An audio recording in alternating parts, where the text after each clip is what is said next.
Hello and welcome to this week's edition of the CertiK Security Leaderboard Showcase. I'm your host, Jesse.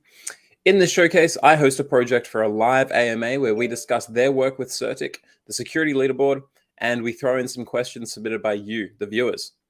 Our goal is to raise the standard of security and transparency across the entire Web3 industry. The Security Leaderboard, found at CertiK.com, is a free tool to help you safely navigate the blockchain world. Today's featured project is Polygon. Polygon has come on before, so we're excited to have them back. And a lot has been happening in the world of Polygon in recent months. And we have Ashwari here today to tell us more about what's been going on. Hi, Ashwari. How are you? Good. How about you? Doing well, thanks. Looking forward to the discussion. So obviously you guys have been launching a whole lot of new products. You have a big launch coming up soon, which we'll discuss. Some big partnerships recently, but just for those viewers who aren't exactly aware of Polygon, can you just give us an overview of what Polygon is? What problems are you trying to solve? You know, the elevator pitch. I think Polygon, in one line, is something which we can call as that something which is bringing the word to the Ethereum. As we all know that when we talk about Ethereum, there are two basic problems that we incur while we are using Ethereum. One is high gas fees, and the second is slow transactions. So that's keeping that in mind. That's where Polygon comes into the picture. It comes in and as a layer 2 and enables you to go out and do much more transactions at a much faster speed at a significantly fractional cost what you would have paid had you been doing the same transaction on Ethereum.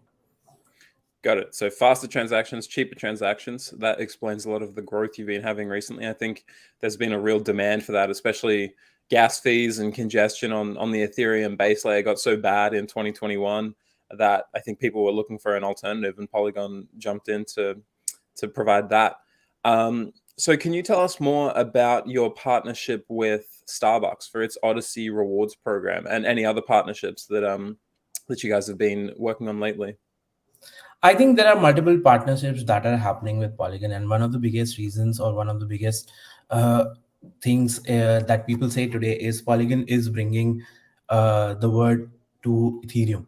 And that being said, I think multiple such partnerships are happening. If you particularly talk about one such is a Starbucks, and Starbucks has actually launched that Odyssey program, which is a way in which they're actually going out and bringing all the reward system on chain for their users. So that's where instead of calling itself as a NFT program or something like that, they've come out and they have basically called it as an Odyssey program, where basically you're completing certain tasks, and based on whatever tasks you're completing, you are getting issued an NFT, which they don't call it as an NFT, but is something that's where they're enabling onboarding of all these people on from the app itself without letting the people know exactly that this is the kind of onboarding that they're having into Web3. Right. So you've got Polygon on the back end, the blockchain technology, NFT technology. So what's I like the way you put it, that you're bringing the world to Ethereum. What's the pitch that you give companies like Starbucks? Why do they choose to build on Polygon rather than building on a Web 2 solution? I think if you look at all these solutions, there are various reasons why you need to build on a blockchain. If you look at loyalty program today, there are multiple problems with loyalty program. That being like today, because of the multiple systems that you have to go and connect with, those loyalty programs are not able to go out and give you the best output. So I like if I talk about some of the problems, let's say here the first is like customer acquisition costs are very up. The second is lack of engagement with the programs. Then third is like you're giving away free products which eat up your margins. And then you can say partnerships that you do. So let's say when you're going out and doing partnerships in loyalty programs, these are manual, and when they're manual, there's a huge tech lift which is there because multiple parties use multiple platforms and everything like that. And then there's no way in which you can actually measure the return on investments from this creative marketing. So that's where all these programs or these problems are something which needs to be solved. And that's where Polygon actually comes in to solve that, or blockchains come in to solve that, where we not only help you with making these partnerships simple, because you're doing all those partnerships from the tech perspective on chain, which means you're using the same technology It is a public blockchain is not something that is adding more pressure to your own server, which means you are reducing on the cost of all these things. Then partnerships also are global because they're happening on chain. This is something where you can measure your ROI. You don't have to actually always give away like for gifts out there. And then what also happens is often in loyalty programs, what we have seen is there's almost only on an average, there are a person is engaged in 36 loyalty programs at any given point of time. That's what the average says in US. And out of that, only they're actually actively engaging in less than 16% of them, which means that now what we are trying to do is we're trying to increase the engagement level as well. So let's say you are engaged, you are working in a loyalty program, and that loyalty program probably is giving you certain returns which you don't like, or some benefits which you don't like. Now, on blockchain, what you can do is you can enable secondary market for that, which means that even if you're not liking something, you still want to collect it because you might get paid for it by selling that rewards on a secondary market. So similarly, there are multiple such benefits which are there, and it reduces your cost of acquisition also, and it enables you to go out and do all these things with a wider market base. So that's why people usually choose blockchains for their loyalty programs, and that's where they're getting better returns on chain. That makes a lot of sense. That's a great explanation. I think I have a much better understanding of how why you would choose a company like Starbucks, which has dozens locations in dozens of countries around the world, doesn't want to be building infrastructure for each particular market. So Polygon, a global blockchain, comes along and really solves that problem. And 36 different loyalty programs, which means generally 36 different apps on your phone. So if you could have a digital wallet that you use to connect to the blockchain, and then that's all 36 of your loyalty, that makes a lot of sense. And it probably boosts the engagement as well, because you're not bouncing around between all these different apps. So okay, interesting stuff. So you're bringing the world to Ethereum. Is Ethereum ready for the world, do you think, or is there perhaps a product that you're launching next month that might help with making Ethereum ready for the world to engage in? I think when we look at the whole world of Ethereum anyway, in its bare way, is not something which is usable for the world. That's why you have multiple solutions which are coming out there and trying to go out and give that scalability and trying to solve that dilemma along with that. And in that endeavor, I think that's where we are going out and we are launching ZK EVM. Now, ZK EVM is something which definitely is something which actually goes out and gives a huge amount of value. Why? Because what it does, it enables you to get the scalability. So transactions performed by the smart contracts on these L2 can be reliably verified on an L1 without nodes having to actually re-execute the operation. So that means you are actually going out and scaling the tech itself. Then second thing is cheaper cost. So one good thing about ZK EVM is the more the transactions, the cheaper the cost, which means that if you have more applications running on ZK EVM, which means there are more and more transactions happening. If there are more and more transactions happening, what happens is with every batch that is going out for being proved, what is happening is the number of transactions are more. However, the cost of doing this batch processing is exactly the same. The cost of generating proofs is exactly the same. So at that point of time, what happens is it also reduces your cost. So like the last test that we did, the average cost of per transaction was somewhere around $0.006, which is way lesser than what you would pay on Ethereum. So that is something which is there. And then you have the finality, which on Ethereum is very slow, is something which goes out to be very fast. And then at the end, you have the network effect, which means that one of the basic reason and one of the biggest thing is basically Ethereum is one of the biggest smart contract platform. And with all these platform, all these you can say composability getting generated there, that's where you see all the network effects also coming in. So all in all, a ZK EVM that we are trying to go out and build it for the world, which is probably coming in next month on 27th of March, is something, this is what it is trying to go out and achieve for us.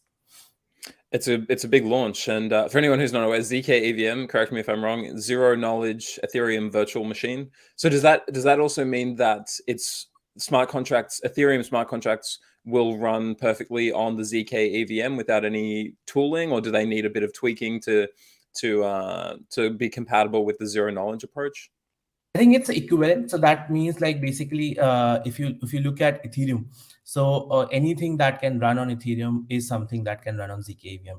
So that's why like we have already achieved 100% environment where the test that is there that gives an equivalence status to any particular blockchain. So that's something where we have already gone out and we have already proved that thing out. So yes, this is something which you can have in that particular format.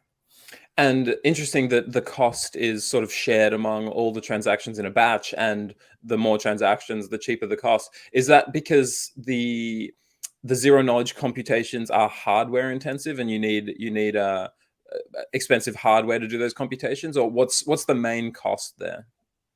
I mean, the main cost is for the computation itself. The requirement for the hardware is a little bit more than what your normal Ethereum processors would require.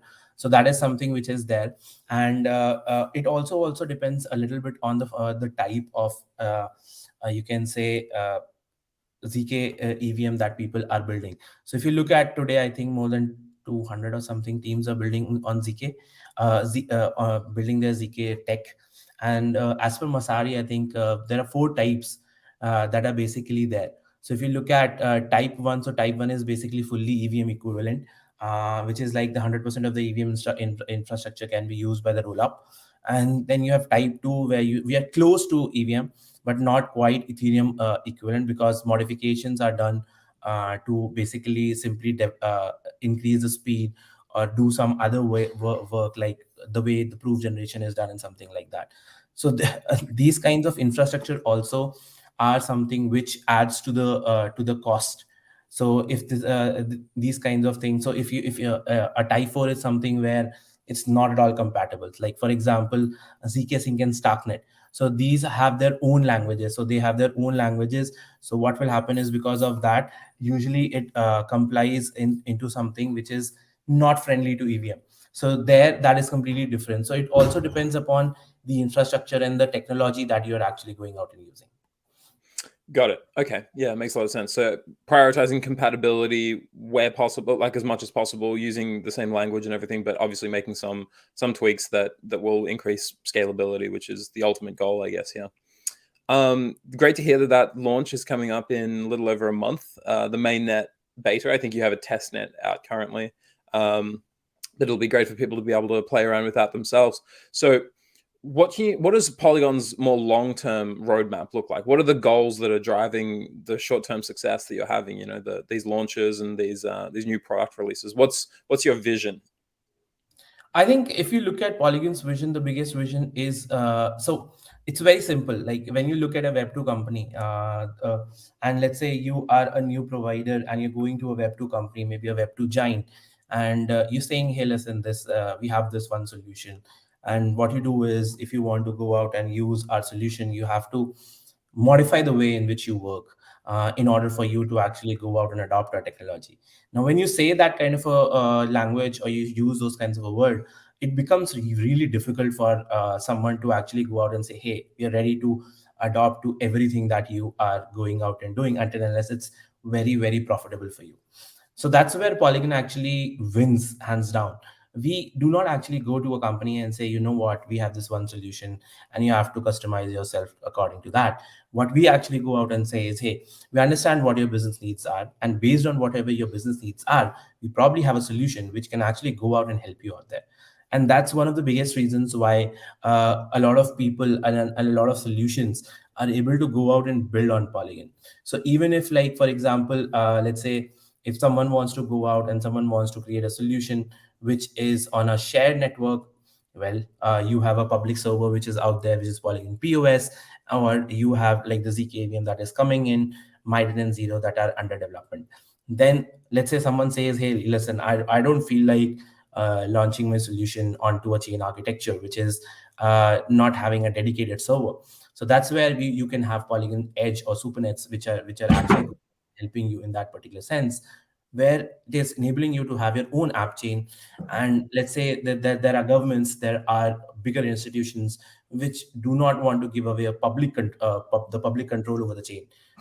So at that point of time, you have the whole supernet infrastructure where you can control from actually who can deploy the smart contracts to who can actually go out and interact with the smart contracts to actually deciding what is the gas fees, in what token they want to receive, and everything. So the customization to the last level is something which actually adds to a lot of value as well. So that's where I think that is where we are trying to go out and to the world with multiple solutions based on whatever the requirements of the companies are. We're actually able to go out and serve those solutions. And that's where I think short term and long term, that's exactly our vision, to bring as many people over without making them realize. I think one thing that we need to understand is till the world says, oh, we have web 2 and you have web 3, we have not bridged the gap. The day the people start to say that, hey, listen, we use blockchains, and they don't have to talk about web 2 and web 3, that's where we are aiming at, where we are trying to go out and bring that kind of awareness on ramping of people, user base and everything like that, so that tomorrow there's nothing such like this. That makes a lot of sense. I think having that sort of composability and just the different solutions for different needs. Like, it doesn't work to come along and say, hey, you need to use blockchain and this is the one solution that we have. Like, sorry that it's slow and expensive. No, you guys come along and say, hey, we have 6 different products that you can use. Which one works best? Like, we can work with you to build something that really meets your needs. So I think that's the way, as you said, that we go from web 2 to web 3, where it's not a matter of adopting blockchain, it's a matter of adopting the best technology.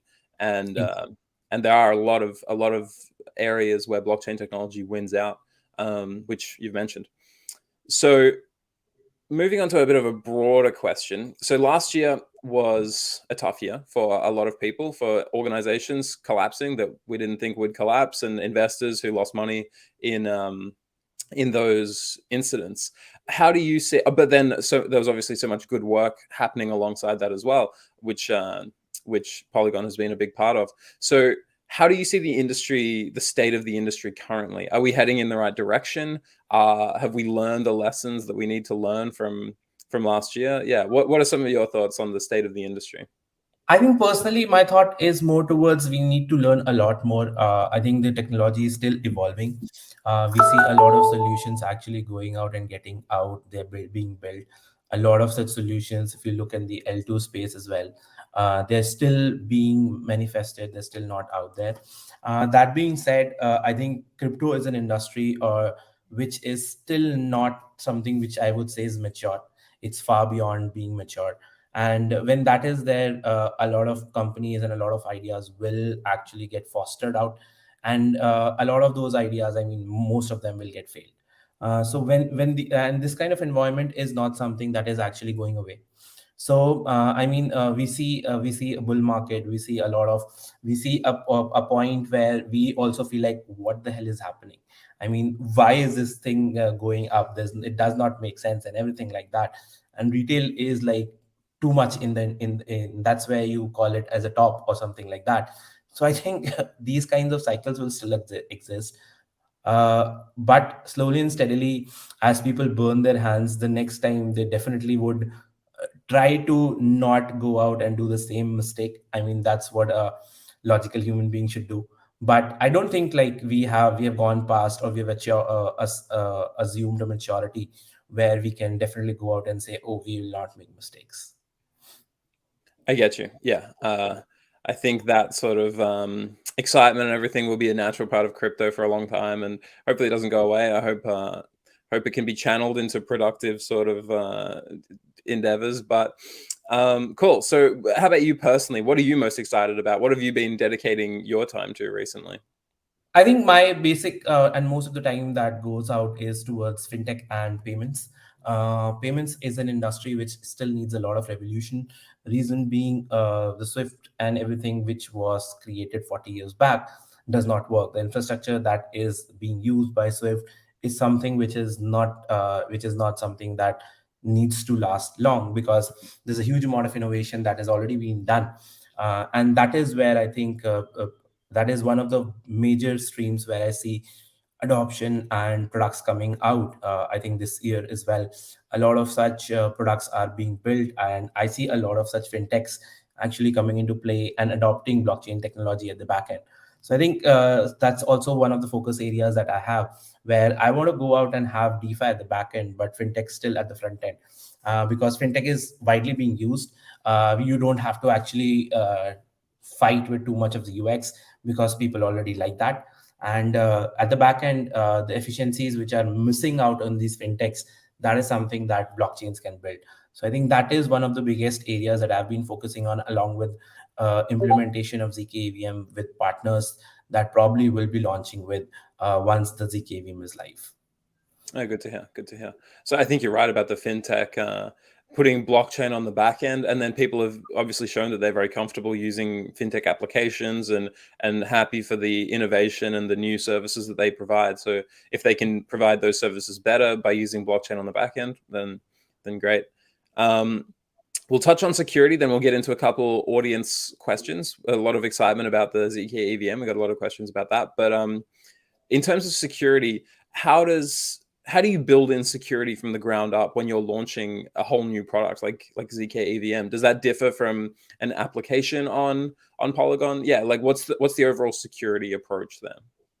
I think I won't be able to do justice if I like for this answer, but still, like generally from an application level as well, and also from the implementation level, before anything is rolled out, before even a single line of code is actually rolled out, we actually go out and connect with multiple audit parties and get the code reviewed, get the code audited, work with those parties to understand where the loopholes could be, and understand, and until unless we feel and all the security companies feel that this is the code which has almost no security flaws, or that this is something that probably they feel is safe enough, is when we bring it to the world. That being said, after that also we actually go out and host a lot of bounties with Immunify as well, and we put out a big amount of bounties for anyone to actually go out and help us find out bugs in the code itself, so that the codes are bug free, and there's no problem when people are using the applications. Right. Yeah, you really do need that sort of multifaceted approach, that security needs to be a consideration from the very beginning with auditing and things like that, and then bug bounties, deployment after, monitoring after deployment. So yeah, it's good to hear you're taking the full sort of 360 approach. To get to the audience question submissions. So as I said, a lot of interest about the ZK EVM. First question is, what advantages does Polygon's ZK EVM offer over other solutions such as optimistic rollups or Plasma? From Abby BR6. I think if you look at the way optimistic rollups and optimistic rollup work in a way where usually the actual way in which they should work is in that you have to lock in your assets for at least 7 days. That is one of the biggest challenges. So let's say if you are going out and putting your assets on chains which are optimistic rollups, you have to wait for a cooling period where someone can challenge the authority of that asset, and if that there's no challenge, then after 7 days you can withdraw, which is one of the biggest flaws there. And also, like, one of the problems with optimistic rollups, I won't say it as a problem, but also a drawback, is it's basically works just like a courts until proven guilty. So until and unless someone actually goes out and proves that it's something which is wrong, nobody actually goes out and cares about it. So this is something which is different in an optimistic rollup. But when you talk about ZK EVM, this is not there. And then also what we're trying to do with once ZK EVM is there, there's something called Polygon Zero that also we are pioneering, which will help us to achieve better performance as compared to other like optimistic rollups and other ZK rollups which are there, by providing us like lower latency, lower cost, and higher throughput. Cool. Yeah. I think, yeah, you're right about some of those built-in features of optimistic rollups, the 7-day period, and the fraud proofs and things like that. So yeah, each solution is going to have its sort of design quirks, and yeah, I think that was a good overview. So Arslan997 asks, how does the Polygon ZK EVM enable developers to copy and paste code from Ethereum, what kind of developer tooling and infrastructure is available to support this process? So you mentioned that code may need some tweaks. How can developers get started building on Polygon ZK EVM? I mean, the best part about is something which is ZK equivalence. So many competitors have promised EVM compatibility, but run on a different virtual machine architecture. So that breaks that breaks the existing tooling and the infrastructure, meaning that the competitors will require to need to build a new ecosystem of developer tools and infrastructure right from the scratch. But here, what we're trying to do is, because we are compatible with the Ethereum developer ecosystem, so what happens is the existing landscape of the infrastructure and the tooling that is existing, that does not require to be like upgraded and everything like that, with very little or like 2 lines of code, which is on which we are also working on. So like in future, what will happen is, when you're launching on ZK EVM, just a 2-line code will enable any code that you have for EVM to be converted into ZK EVM code. And based on that, like that is something where you won't need to have like different set of architecture tools and like developer kits and everything like that. I mean, that is one of the biggest challenges when you look at some of the competitors, because if they're doing it completely on a different language, they have to work out and create the whole developer set tools and infrastructure. Right, it's like starting from scratch. So yeah, it's good to hear that you've made it easy for developers to get on board. Final question: what are some of the potential use cases for Polygon ZK EVM? I'm not sure if you can release too many details, but if you could just hint at some of the organizations that have found it to be a compelling, solution for their products. Yeah, how does its performance, security, and cost effectiveness make it attractive? I think the biggest use cases of Polygon ZK EVM are from, I would say, from the tech perspective in DeFi. DeFi is one such thing where we would love to like, where we are seeing a huge amount of traction, a huge amount of teams which are there building on it.